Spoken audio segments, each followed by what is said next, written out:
Hello and welcome to China Now. I am Stanley Kwabla Arku. Let's get into China currents. China's low-altitude economy is taking another major step forward, with AutoFlight securing world's first bulk order for firefighting eVTOL aircrafts and delivering the first emergency response variant, now signaling a shift from experimental technology to real-world deployment.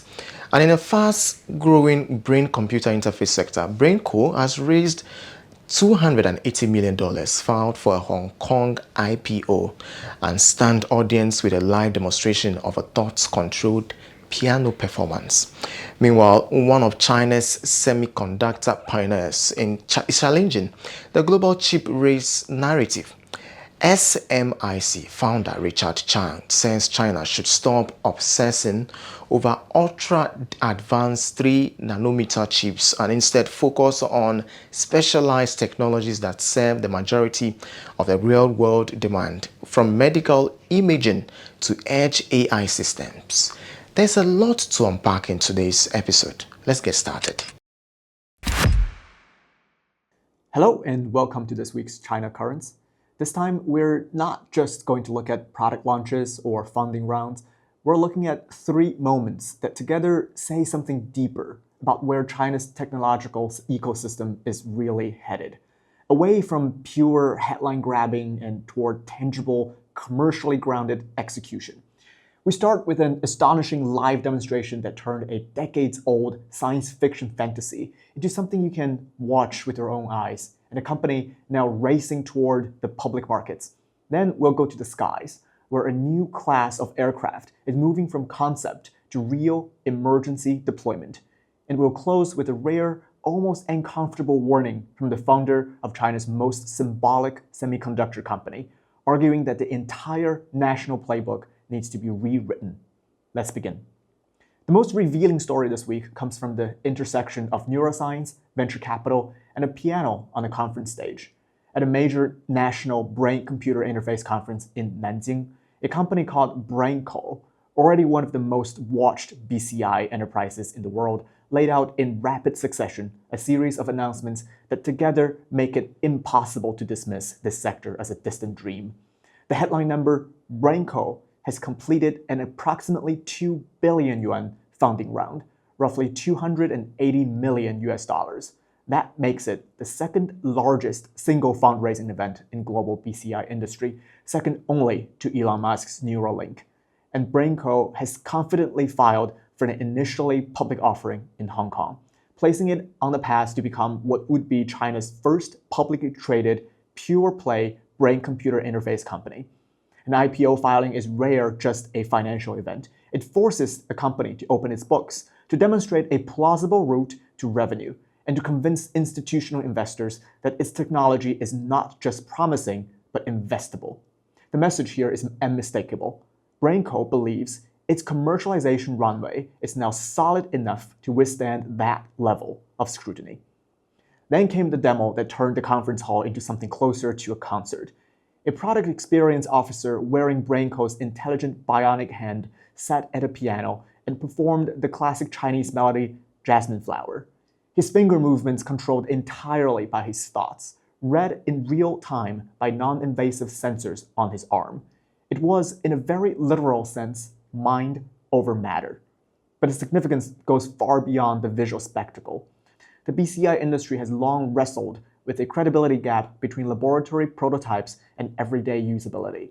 A live, public, musically nuanced performance, not a chords grab-and-release motion, but a sequence requiring fine motor control, closes that gap in a way that no white paper ever could. It demonstrates that non-invasive BCI is now capable of delivering a degree of dexterity that can meaningfully restore independence to amputees and patients with severe motor impairments without requiring open brain surgery. And it does so in a form factor that is genuinely wearable, not a lab-bound contraption. Perhaps even more significant for the company's commercial thesis, BrainCo also confirmed that its product for attention deficit hyperactivity disorder, or ADHD, has received medical device certification from Chinese regulators. This is not a niche prosthetic market. ADHD alone represents a vast, chronically underserved therapeutic landscape, and a certified non-pharmaceutical intervention based on BCI technology could reshape treatment paradigms. Put these three elements together: an enormous funding round, an imminent public listing, and a pipeline that spans both neurorehabilitation and cognitive health, and you start to see the contours of a genuine industry being born, not just a collection of research projects. China now has the second largest BCI company by funding on the planet, and it is not hiding in stealth mode. It is submitting to public market discipline. That tells you that the enabling technologies, the clinical evidence, and the investor appetite have all reached a point of convergence. The race to build a commercially sustainable neurotechnology industry in China is no longer a matter of if, but of how fast. Now, to a completely different kind of scale-up, but one that echoes the same theme of moving from prototype to paid deployment. Chinese eVTOL manufacturer AutoFlight has signed a 50 aircraft procurement framework agreement with a partner in Shandong province. The order covers cargo, passenger, and crucially, dedicated firefighting variant called the V2000 CGF. And notably, the very first firefighting aircraft was already delivered at the signing. This is not a memorandum of understanding for future pilot program. It is the world's first bulk purchase of heavy lift eVTOLs, specifically for emergency response, and the first unit is already in the customer's hands. The aircraft itself is built on AutoFlight's proven cargo platform, the first ton-class eVTOL anywhere to secure all three critical airworthiness certificates from China's aviation regulator.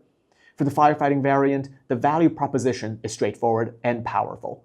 It can take off and land vertically without a runway, carry 400 kilograms of equipment, cruise at up to 200 kilometers per hour, and reach complex terrain that helicopters find difficult or dangerous. It represents a step change in tactical emergency logistics. Beyond the hardware, the agreement includes joint development of vertiports and low-altitude traffic management systems, meaning the physical and digital infrastructure is being built alongside the fleet. This is what it looks like when a sector transitions from breathless concept videos to binding contracts and delivered aircraft. It is not just aviation innovation, it's the low-altitude economy beginning to show its operational backbone. Finally, a voice that carries an unusual amount of weight in China's semiconductor industry chose this moment to say something unsettling. Richard Chang, the founder of SMIC, the country's largest contract chip maker, gave an interview in which he argued that China's relentless pursuit of cutting-edge 3-nanometer and 2-nanometer chip manufacturing is, in his words, a strategic error. His reasoning is rooted in market reality. More than 80% of global semiconductor demand is served by mature and specialty process technologies, not the most advanced nodes. And in that vast, fragmented space, Chang believes Chinese companies can not only compete, but win. He directed attention toward highly specific niches: medical ultrasound imaging chips, radiation-hardened components for space and nuclear applications, and the enormous universe of analog and mixed-signal chips that keep industrial systems running. His call was not to abandon advanced node research entirely, but to stop treating it as a singular measure of national semiconductor success. Instead, he advocated for building hundreds of little giant companies that dominate these lucrative, overlooked segments. He also highlighted distributed AI at the edge as a huge, accessible opportunity that depends far more on scenario-adapted, mature node chips than on bleeding-edge fabrication. The interview matters because who is speaking?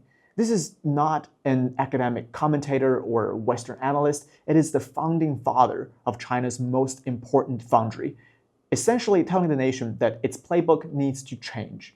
In an ecosystem where official narratives often emphasize catching up at the frontier, Chang's realism is a powerful counterpoint. It suggests that the smartest minds inside the industry are beginning to prioritize commercial sustainability over symbolic victories, and that the real path to semiconductor resilience may look very different from the one many had assumed.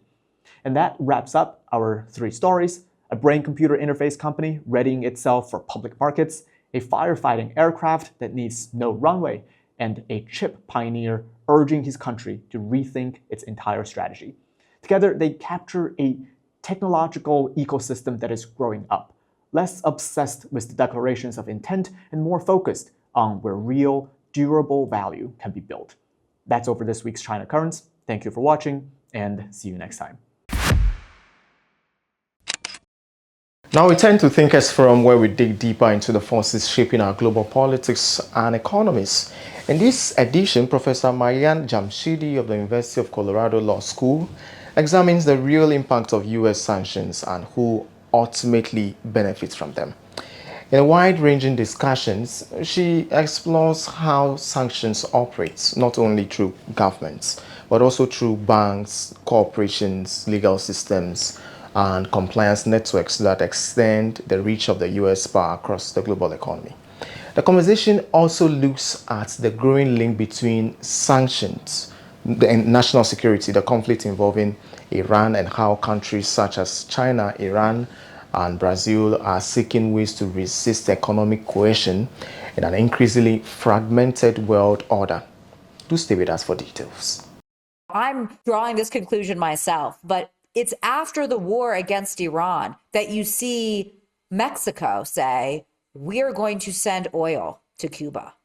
It's after the war starts in Iran that Russia successfully sends an oil tanker to Cuba. That Spain says we are going to provide humanitarian aid.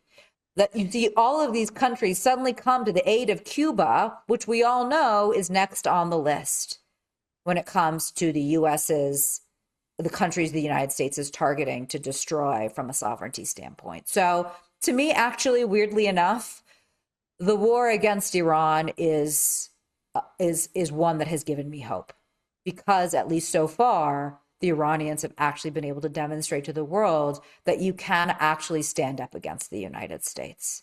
You can actually rise up, and you can inspire a lot of people while you're doing that. Hello, everyone. Welcome to Thinkers Forum. My name is Yunpeng. So chances are, if you're watching this show, you probably also watch, read, listen to, or scroll, no judgment there, a lot of news. And in any news cycle, the word sanctions come up a lot. And when we hear sanctions, it gives us the familiar feeling of like inflation, national budget, trade balances. It's something that we think we know. It's state-to-state action, usually economic pressuring. It's sometimes under the disguise of national security, trade policy, or human rights. But ultimately, it's a form of economic coercion by the state against another state. But today, my guest says that that picture is at best incomplete and worse, downright misleading. She argues that sanctions regime, especially in the US, is formulated by, informed by, and relied upon private actors, banks, corporations, plaintiffs, lawyers, that ultimately serves part of a broader national security ecosystem. And my guest, of course, is Professor Maryam Jamshidi of the University of Colorado Law School. And today, she's going to talk about how we should view US sanctions regime. Professor Jamshidi, welcome to the show. It's great to be here. Thanks so much for inviting me. So let's jump straight in. When we think about sanctions and sanctions policies purely as a state-to-state policy, what exactly are we missing in that picture? Well, when we think about sanctions as sort of being something that is primarily deployed by states, we end up missing the role that private actors play in shaping, advocating for, and even enforcing sanctions. So the United States has what is probably the most robust and expansive regime of economic sanctions the world has ever seen. And in order to actually implement those sanctions in particular, you need private actors. The United States has increasingly, for example, relied on financial sanctions, which basically means using the global financial system in order to economically coerce states as well as private parties. And in order to actually effectively implement its financial sanctions regime, the the United States, and this is again just one example of the way in which private actors play an important role. Private actors also lobby for sanctions, much like they lobby for many other kinds of policies in the United States. They also lobby for economic sanctions to be placed. Sometimes that lobbying is done by, let's say, NGOs that want to see human rights-based sanctions placed on certain actors abroad, even on states. You could also have private industry that lobbies for sanctions because they benefit from having the goods or products of another country restrained. So again, so many different ways in which private actors play a really key role in sanctions, benefit from sanctions, enforce sanctions, and things of that nature. And a state-to-state conception of what sanctions are really does obscure all of that. I think when a lot of people think about this process mechanically, they're either thinking this sanctions policy is a top-down settled thing by the national bureaucracy, or they think this is what you talked about in the latter part of what you just said, lobbying process, interest groups asking the government to do their bidding. And based on my understanding of your scholarship, you seem to suggest there's something in between, that we should really see the formation of sanctions policy more as a process that involves national security professionals, but also the interest groups who are mostly consisted of private sector actors. Tell us about how this process works mechanically. How do those private actors influence national policy? I mean, they influence it in a lot of different ways. So, I mean, you can have, grassroots efforts to influence U.S. sanctions policy. So, for example, boycotts are a very common way in which private actors participate in informal kinds of economic coercion.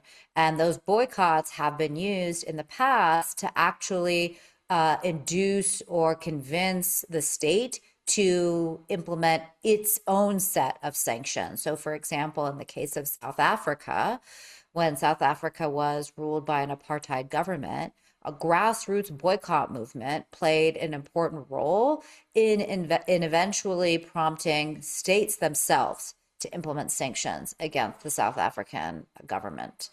You could also have, as I mentioned, more formal lobbying efforts where you have private actors working more directly with members of Congress or members of various, executive branch institutions, again, focusing on the United States to, promote certain kinds of sanctions regimes.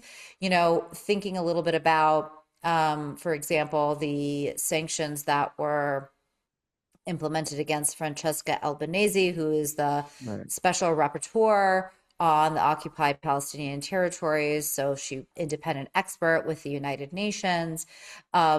Reporting suggests that private corporations who she named in a report last year may have lobbied the Trump administration to impose sanctions on her in response to that report.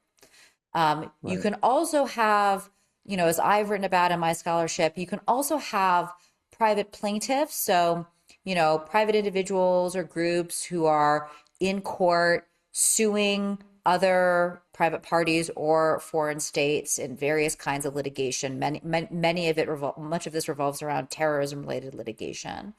You can also have them actually using the litigation system, the court system, to actually influence and shape sanctions policy in certain ways as well. Again, through the courts, they can have this impact too. How do private actors use the judicial system to impact on sanctions regimes? So, they can use the judicial system to enforce sanctions. So they can take existing sanctions regimes and, as private actors, use the judicial system to enforce those sanctions regimes against certain parties. There are particular U.S. laws that actually empower certain private parties in certain kinds of cases to attach the sanctioned assets of defendants. So that's both an enforcement mechanism as well as through the litigation process, through the presentation of different kinds of arguments. These kinds of plaintiffs can actually use the courts to weigh in on the interpretation of U.S. sanctions regimes, right? So they can push the courts in certain directions and have those courts then issue opinions that provide a particular legal interpretation on US sanctions. So they can influence them in that sense as well. So private parties have also used pending litigation to then go to Congress or to go to the executive branch and lobby for new sanctions regimes to allow them to attach assets that they're seeking through litigation. So when we are talking about sanctions, usually people who are pro-sanctions usually bring up the example of South Africa, saying that sanctions can be a weapon used for good, and in that case, it was against the apartheid regime, and the result, many humanitarians would say, is a good result. But nowadays, we know the sanctions is much more complicated. A lot of times, sanctions are very costly, both monetarily, but also humanly. There was the famous saying by former Secretary of State Madeleine Albright that 1 million children's death in Iraq was a price worth paying as a result of the sanctions for the political ends. So with that background in mind, what should we view these private lobbying efforts by private actors in the US to use the US state for their own economic benefits? I'm specifically thinking about your article on Francesca Albanese that you just mentioned, because Albanese wasn't sanctioned because there was some direct national security threat to the US state or US persons. It was more of her report, like you said, mentioning specific US corporations. And at least when the sanction results came out, my first reaction was this was a lobbying effort by those very corporations, asking the US government to sanction someone who harmed their economic interest. So if that's a prevalent phenomenon in the US, how should we see those sanctions policies? Are they national security policies, or are they state capitalistic actions on behalf of US corporations? You know, it's hard to draw, I think, broad conclusions from some of these more discrete examples, at least with respect to the Albanese sanctions. It does seem that U.S. corporations targeted by her report played an important role in the Trump administration's decision to target her. But even if they hadn't, it was quite clear that Albanese was highlighting the role of major U.S. corporations in very serious international crimes. I just want to name some of those corporations for our listeners in case they haven't read the report. They include some of the biggest names in U.S. tech, like from Amazon to Microsoft to more modern tech companies like Palantir. So the who's who of the modern tech world. Lockheed Martin, of course, yes. Major U.S. corporations, legacy U.S. corporations like IBM were named in this report. And the allegations that she presented against them are obviously very serious. They involve, complicity in things like genocide, So, while the Trump administration probably could have sanctioned her before this, so the sanctions she was subjected to relate to basically cooperating or supporting the work of the International Criminal Court, which as a UN special rapporteur, she does, certainly indirectly. These sanctions didn't come until this specific report was released in the summer. Exactly. And the statements by the U.S. administration make quite clear that they saw her report as an attack on the U.S. economy, on important corporate actors. But again, I would say it's hard to, extrapolate from at least that example to broader conclusions about how U.S. economic sanctions operate. That being said, I do think that if we take that example alongside other data points, we can start to sort of see a pattern. And I actually think the most telling of all examples is the way in which U.S. sanctions law, so the International Emergency Economic Powers Act, known as IEPA, is the central U.S. law used to establish sanctions. IEPA was used by the Trump administration shortly after it came back into power last year to institute sweeping tariffs against almost every single country on the planet. And those tariffs which are, very clear mechanisms for generating money for the United States, right? Tariffs or taxes, but also are very clear economic policies, demonstrate the degree to which sanctions and tariffs are used by the United States as ways not just of economic coercion, but also of revenue generation. So and over the course of the last year and into this year, the United States has made clear that it sees tariffs as a form of economic coercion. When we think about economic coercion, by and large, there has been a stark line drawn such that sanctions qualify as economic coercion, but tariffs are seen as sort of regular economic policy, right? The two things have traditionally been kept very separate from one another.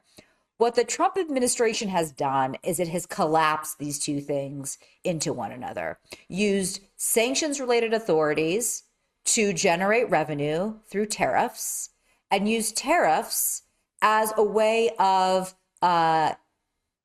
subjecting countries to economic coercion, using tariffs to get countries to do policy-oriented things the United States wants. So, for example, it used IEEPA-based tariffs to prohibit other countries like Mexico from providing energy, oil resources to Cuba once the United States started to tighten the screws on Cuba. It used IEEPA-based tariffs to try and force India away from buying Russian oil. I'm not going to deny that they have an important, from the US perspective, we may not agree with it, I certainly don't, national security element to them, that they are, primarily, let's say, conceived of as a national security tool. But they have evolved very much since they really started to be used quite aggressively, particularly after the Cold War. And I think we're at a point where it's become increasingly clear that this isn't just about national security or human rights or politics, right? That these policies also have really important economic purposes to them. Certainly, we know that. We know they're meant to punish states from an economic standpoint, but that there are economic benefits as well for the sanctioning state. For a very long time, a lot of people, for example, like free market liberals, would look at sanctions and say, actually, sanctions are really bad for free market capitalism because they prevent countries and prevent businesses within sanctioning countries like US businesses from being able to actually have economic relationships with other countries. That's bad for capitalism. That has been an argument, right? But I think the argument that's now also, I think, increasingly one that we need to be paying attention to is the ways in which these sanctions also benefit certain capitalist interests. In the 90s, certain members of Congress from oil producing states were very much in favor and pushed for sanctions on Iraq's oil because the view was that doing so would benefit US oil producers. Again, some of the other data points I mentioned beyond IEEPA, or some of the ones I have in mind, are ones like that, so there are places we can look at throughout history where we see the U.S. using sanctions in ways that certainly benefit corporate actors. But this, the second Trump administration's use of these authorities to institute tariffs is, I think, kind of the culmination of a longer set of practices that have been more obscured. So what you were saying is traditionally sanctions policies are usually overtly political, whereas trade policies such as tariffs are something that's more overtly at least economic, benign looking. But now there's a fusion of the two. But now there's a fusion of the two. There's been a fusion of the two where tariffs are used to coerce for political coercion, and where, at least for a time, sanctions policy was used very explicitly as economic policy and as revenue generation for the U.S. government. I think that makes sense to me, but I can imagine some of the more cynical listeners among our audience thinking that that's always been how U.S. governments act. economic coercion in one form or another, whether or not we call it sanctions or we call it trade policy, has been there for a long time. And nowadays, as you mentioned, the tariffs. And they would just see the tariff policy as a continuation, radical revolution in terms of US policymaking or even narrative making.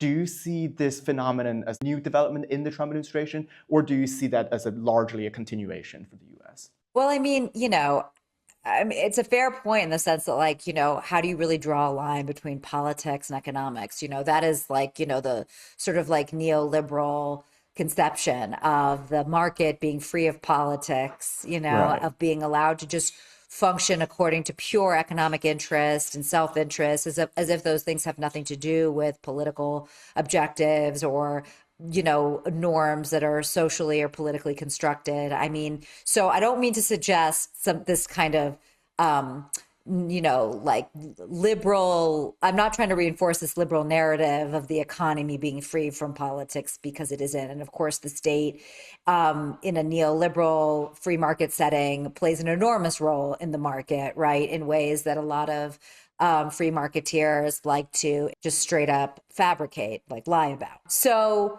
I'm not trying to suggest that this is like something that's not been an important part of the US project. That being said, the use of sanctions are new. Sanctions as a tool of peacetime is not something that has been pursued by states for a very long time. Sanctions as peacetime tools really only starts to develop in the interwar years, and really, I would say, actually doesn't really become a really central tool of at least US statecraft until the end of the Cold War. So, it certainly starts developing over the course of the Cold War in really important ways, but it really explodes after the end of the Cold War. And frankly, and globalization makes it a much more powerful tool after the end of the Cold War. Right now, that as you have this integrated economy, no longer do you have a sort of Soviet sphere and a US sphere. You basically just have a massive global market economy that the United States stands at the very pinnacle of.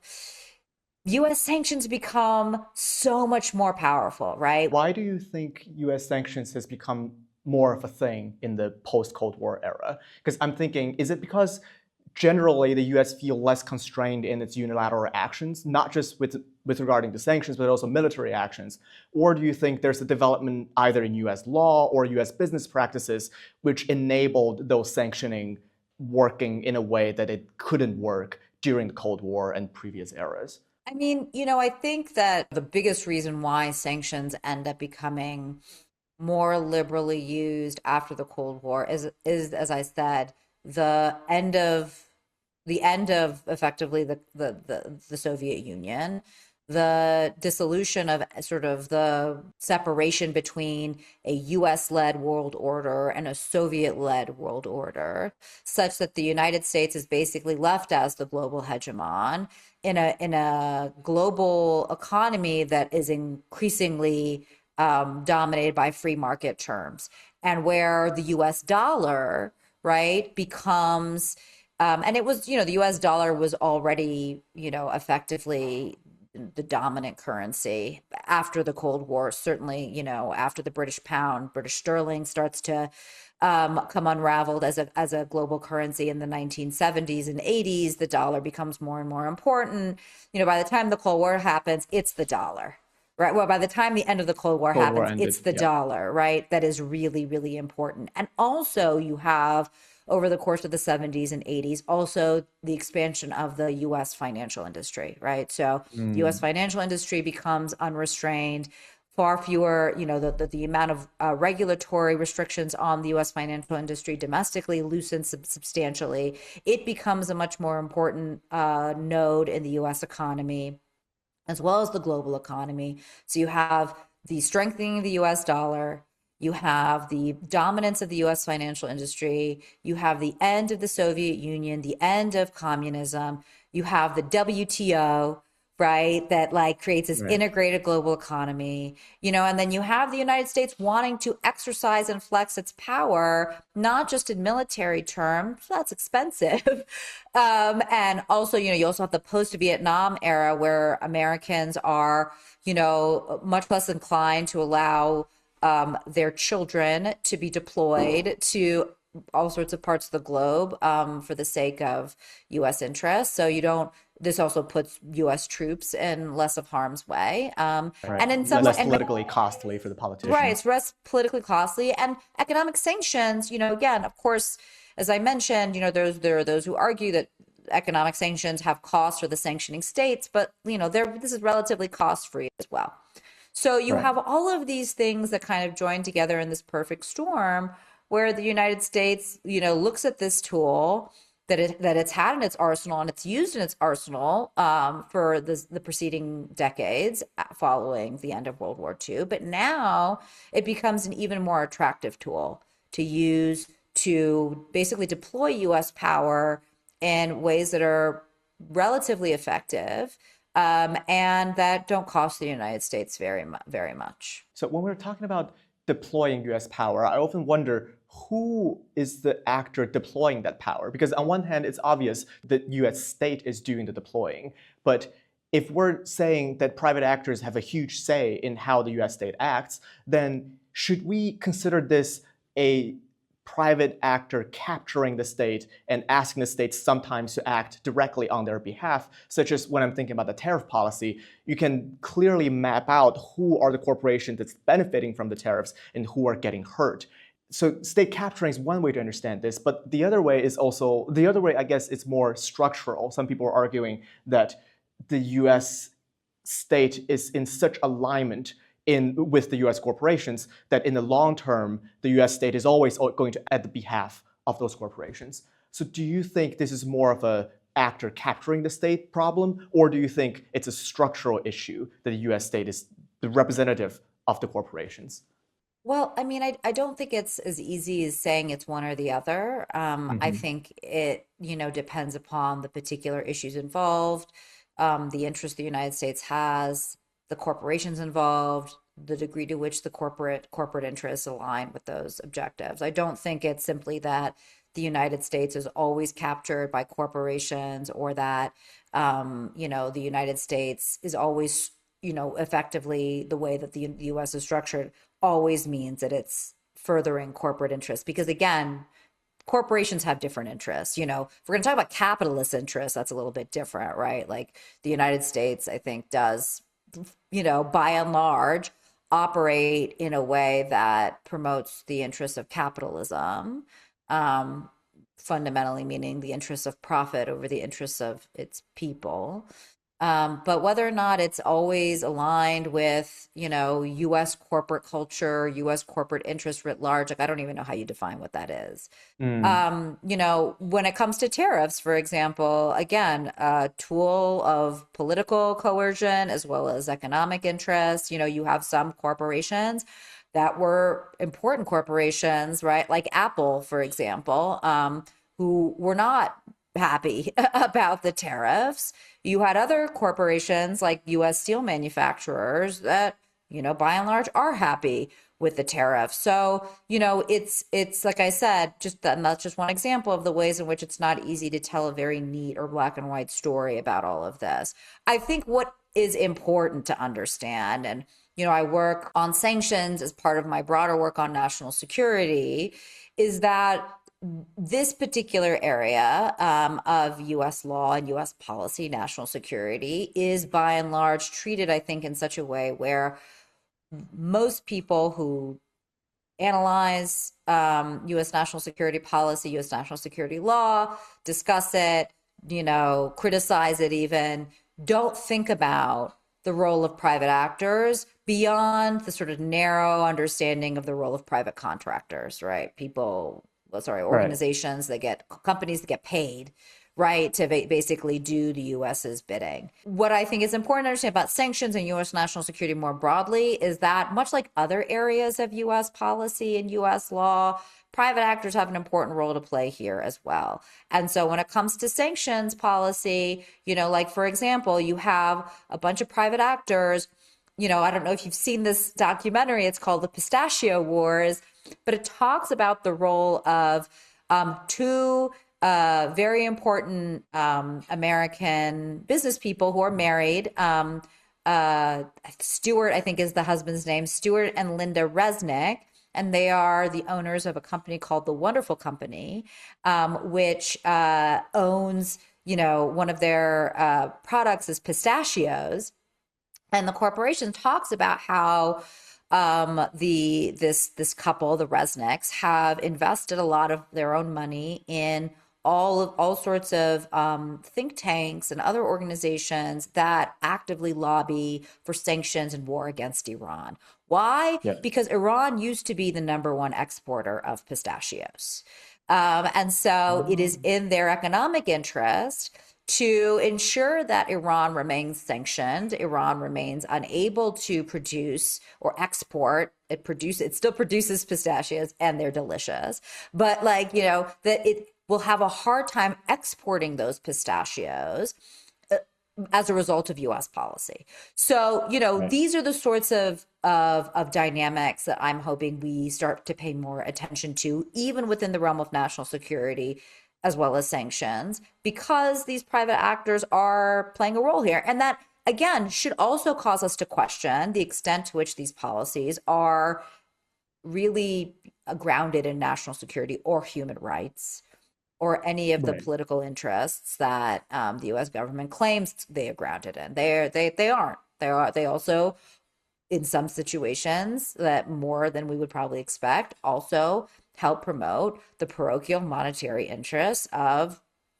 business people. So I want to stay on the Iran topic for a while, because when we think about the current conflict in Iran, I think there's a conventional interpretation of what's happening here. And that conventional interpretation is very geopolitical oriented.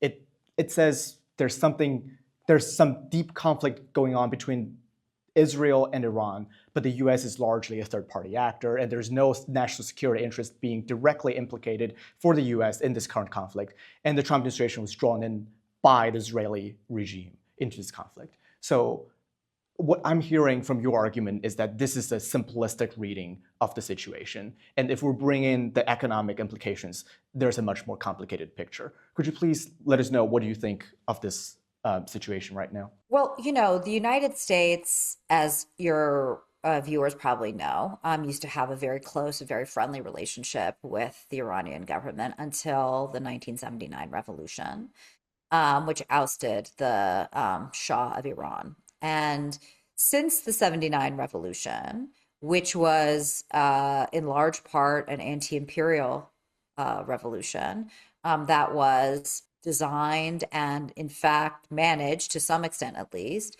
to realize Iranian independence from foreign actors. Iran had been subject to the direct and indirect control of foreign actors for a very, very long time.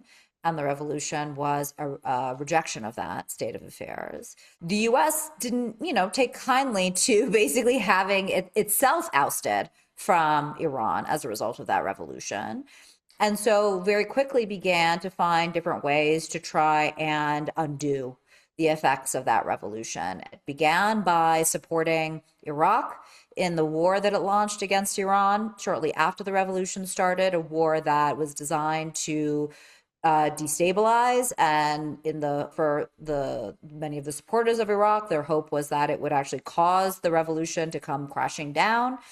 The United States supported Iraq in that war, And it also began, it started, the first sanctions in Iran come in response to the hostage crisis in November of 1979. But in fact, those sanctions had actually already been designed and planned by the United States for the purposes of preventing Iran from removing its assets from U.S. banks. The concern was that the removal of those assets would hurt U.S. banks. And so the administration had already designed a sanctions package to prevent that from happening.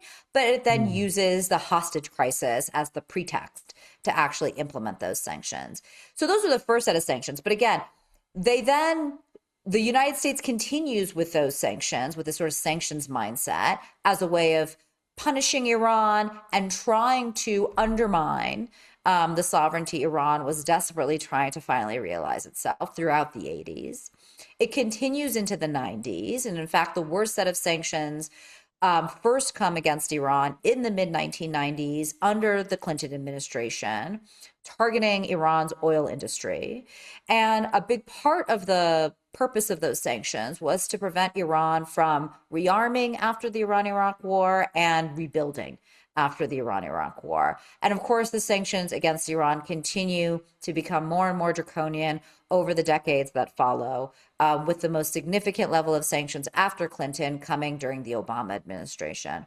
Again, the way these are presented is that, these sanctions are necessary for purposes of restraining Iran's nuclear program. There were no serious concerns about Iran's nuclear program in the 1990s, that they are somehow necessary because Iran is supporting non-state actors in the region that are quote unquote terrorist organizations. That's a whole nother conversation about the impropriety of that designation, whether or not Iran actually controls those actors, all these sorts of things, human rights violations, you name. So all of these are all the sort of pretexts that are given by the United States for the ways in which it has effectively unleashed an economic war against Iran since the 1979 revolution. But the real reason, has been the fact that Iran said enough was enough throughout the Americans, tried to be sovereign with its own independent domestic and foreign policy, and those policies did not align with U.S. interests. Iran really is the only actor in Western Asia that is meaningfully independent of the United States and other Western countries. There isn't another country in the region, including Turkey, that is truly independent of the West. Iran is the only one. And, that ability to resist is something that U.S. power isn't very comfortable with. And so bringing us now to today, the United States has its own very long-standing, very deep reasons, not to say that they are, ones that legitimize anything that's happened, over, certainly not since February 28th, nor back in June when the United States bombed Iran. It has its own interests, longstanding interests, in wanting to see the current government in Iran eliminated. And frankly, wanting to see Iran's sovereignty eliminated as well. And that's what this war is all about. It's all about ending Iranian sovereignty, whether it's through regime change or it's through civil war, but ensuring that Iran is no longer an independent actor within the region and that it comes to heel. I think that's fascinating. I did not know that the first U.S. sanctions package was formulated even before the hostage crisis occurred. I think having that clear timeline really tells you where and why the sanctions policies were formulated. They're not a response to a national emergency. They're usually a response to the financial or the monetary need of specific U.S. economic interest. They certainly were in that case, and, again, I think we have to look at this holistically, look at a variety of different examples to be able to come to some kind of meaningful conclusion about what U.S. sanctions are at least doing in part, right? So I wouldn't argue that all U.S. sanctions are all about, definitely. economic interests of the United States. It's about satisfying the interests of corporations. I don't have enough information. I don't have enough proof to be able to argue that. But I can certainly argue that there are a number of cases where we do see those interests really being important and playing a role. And that should broaden our understanding of what these sanctions, what sanctions policy in the United States, at least at times, is intended to do. I want to talk about how states like Iran, who have that autonomy independent from US powers to enforce its own policies, how can they resist US sanctions? So when I think about this problem, I think about not just like places like Iran who are currently in a hot conflict directly with the US. I'm thinking about places like Brazil, like China, like Russia, who are occasionally, because of one thing or another, on the list of US sanctions, who are in constant struggle with the US.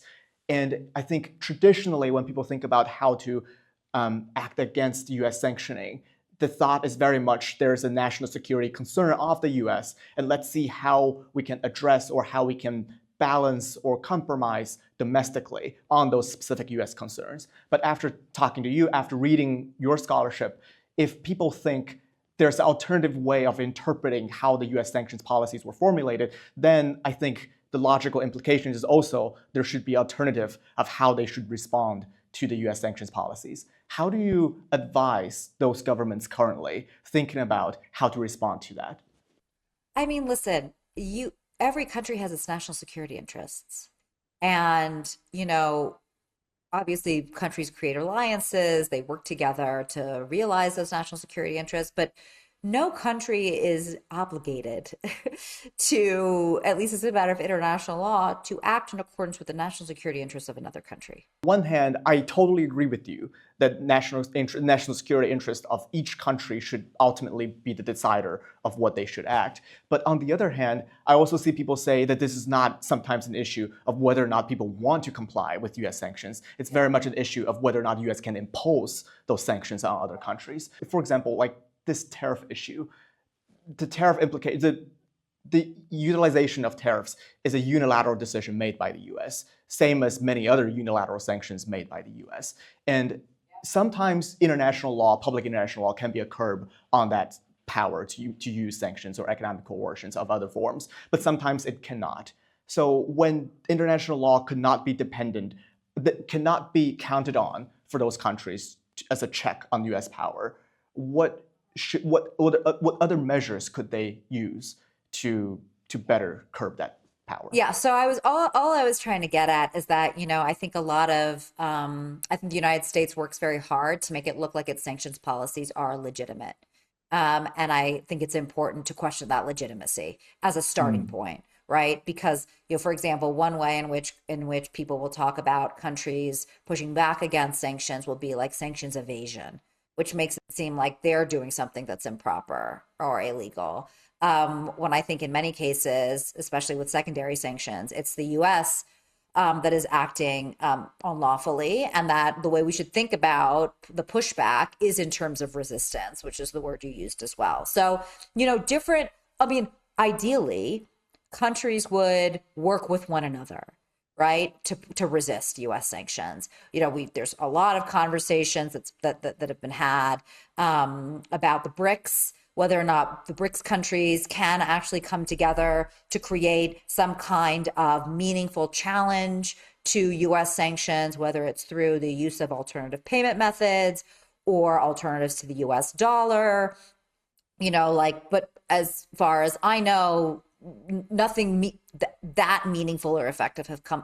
Right. And I think people are rightfully very frustrated with BRICS because one of its members were attacked, like Iran was attacked by the US during this current conflict. What did the BRIC countries do? Like, there's hardly anything. Right, yet. not much. I mean, but fundamentally, it is really going to take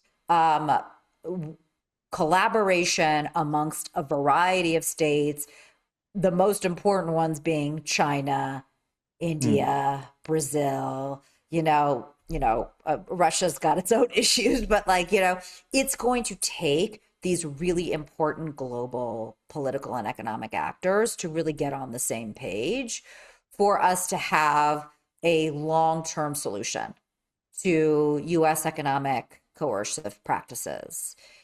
In the short term, we do see countries, some working in concert with other countries, some just doing it on their own, resisting. And Iran is and has resisted US economic coercion. They have developed what they call their resistance economy, which is a whole host of domestic industries, civilian and military, that have actually created a significant amount of economic independence for Iran. And we saw a lot of those industries actually being attacked by the US and Israel during the after February 28th. The steel industry in Iran, the aluminum industry in Iran, the pharmaceutical industry in Iran, manufacturers of consumer goods in Iran. So it was an understanding by the US and Israel that Iran's resistance was not meaningless. It's not been enough to inure Iran from, the very devastating impacts of US sanctions. But the development of this kind of independence within Iran has helped tremendously in terms of preventing the economy and the political system of entering into complete free fall. Right. This also goes back to what you said about the war's ultimate end is destroying Iranian independence, not just nuclear proliferation. But again, as this example also suggests, it takes long-term planning. There are no short-term fixes to the dominance of the United States economically, politically, militarily, obviously.